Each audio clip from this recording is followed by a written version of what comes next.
and they really don't know at this point what cause is. And so there's no cause and no cure at this point. So the prognosis sounds bleak, but Gord Shannon approaches it with a positive attitude. The Nelson resident is living with PLS, a form of the deadly disease known as Lou Gehrig's. Primary lateral sclerosis is I was diagnosed with ALS in 1997. So 15 years ago. And then I went along, I worked for 5 years and stumbled around and did my thing, and then I stopped working in 2002.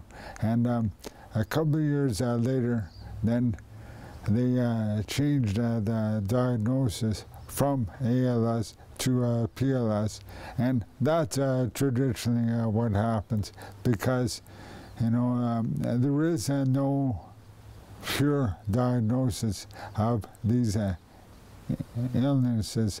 They have to eliminate everything else, and once they've done that, and so ergo, once they saw how slow my progression was, and then they were able to determine that it's PLS. ALS is a progressive neuromuscular disease in which nerve cells die and leave the voluntary muscles paralyzed. There are between 2,500 and 3,000 Canadians living with ALS, and 2 to 3 people die from it every day. This rapidly progressive fatal disease can strike anyone at any age and is usually fatal within 2 to 5 years of diagnosis.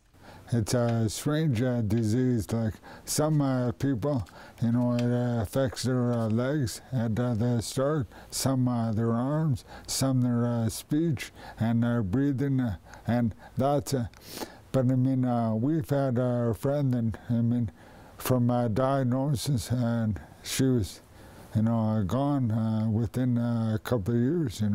When Gord was first diagnosed, the news was overwhelming, and one of his immediate concerns was for his young family.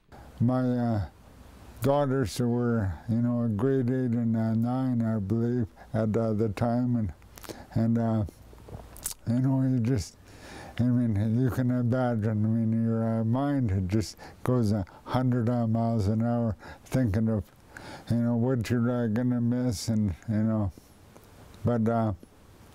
but anyways, it's now they're all finished university, and they have careers and families started, and so it's great, to be part of that. But yeah, it's really overwhelming. But I've always been kind of a positive thinking guy, so I didn't let it consume me, I guess. Yeah.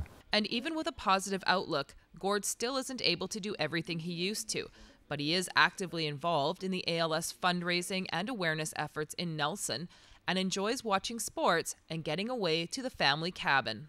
Unfortunately, I watch too much TV, but I'm a real addict with sports, so I watch a lot of sports, and I read a lot in the summer time. I spend a lot of time in our summer cabin. It's boat access only, so it's a bit of a challenge getting there and getting home, but once I'm there, I'm good. Gord has been involved with the ALS Walk in the West Kootenays for 8 years and believes that with awareness and donations, there can one day be a cure for this fatal disease. It's a dreadful, dreadful disease. But I guess my mission statement would be is, if you can, let's donate and create awareness. And I'm just hoping that one of these days soon that they find a cure. I think they're on the threshold of it now, and I think they're close, but I know that the cure won't help me, but a cure for generations to come, is about the most important, so. For more information on ALS or to make a donation, log on to the ALS Society of Canada's website at als.ca. Christina Krichkowski, Shaw TV, Nelson.